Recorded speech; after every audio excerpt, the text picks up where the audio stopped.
Ano? Tara, biyahe tayo. Ito na pala yung part 2 ng Dingalan ride namin.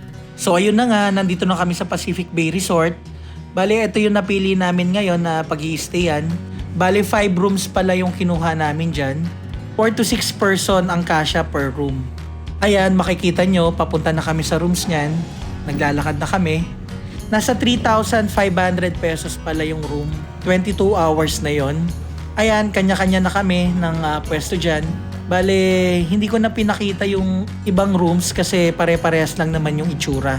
Ito pala yung itsura ng rooms. Ayan, kompleto naman. May TV, may CR na rin dyan sa loob. So bali all in all, okay naman yung kwarto. Pwede rin kayo mag-add ng mattress, kaso may additional charge lang.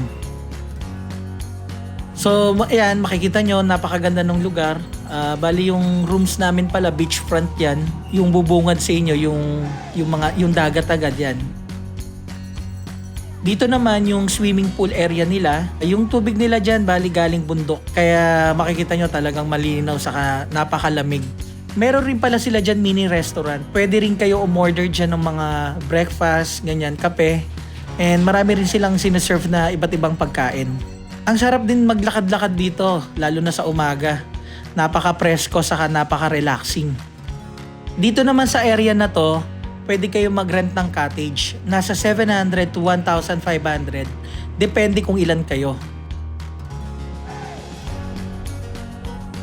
Kakaibang experience talaga yung naramdaman namin dito. Napakatahimik and napaka-relaxing. So talagang kung ikaw nai-stress, pag pumunta ka dito sa lugar na to, talagang matatanggal. Tapos sa gabi, naisipan naman namin mag-inuman sa event center nila. Kahit umuulan, makikita nyo dyan, mukha kami mga basang sisiw.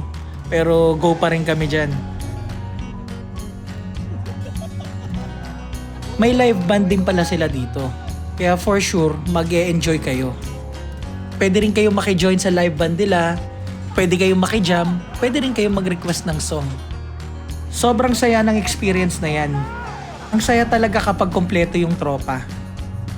Yung mga staff rin pala nila dito sobrang masikaso. Kaya for sure, babalik-balikan niyo yung lugar na to. Sa sobrang saya namin, umabot na kami sa pagsusumba. Kaya lahat ng mga kasamahan namin na yan, na makikita nyo, todo perform para kayong nasa plaza lang talaga na nagsusumba. Ang maganda sa lugar na to, marami kayong pwedeng gawin. Pwede kayong magdala dito ng alak, pagkain, pulutan, wala namang corkage. Pwede rin kayo dito mag-team building or any occasion na pwede nyo i-celebrate. Isa rin pala sa mga nagpasaya ng gabi namin dyan si Boss Victor. Sobrang kulit niyang tao na yan. Sulit na sulit yung pagpunta niya dyan. Talaga naman, umakyat pa talaga ng stage Ayaw magpatalo sa ibang guests. 8 bites! Shoutout sa inyo lahat, ayan. Like and follow the page. Tingnan natin. Follow nyo din po ang Pacific Bay Resort. Ayan, thank you so much. Abangan nyo na lang yung last part ng Dingalan ride namin. Marami pa kaming pinuntahan dyan at ginawang activity. So yun lang, that's all for today's vlog.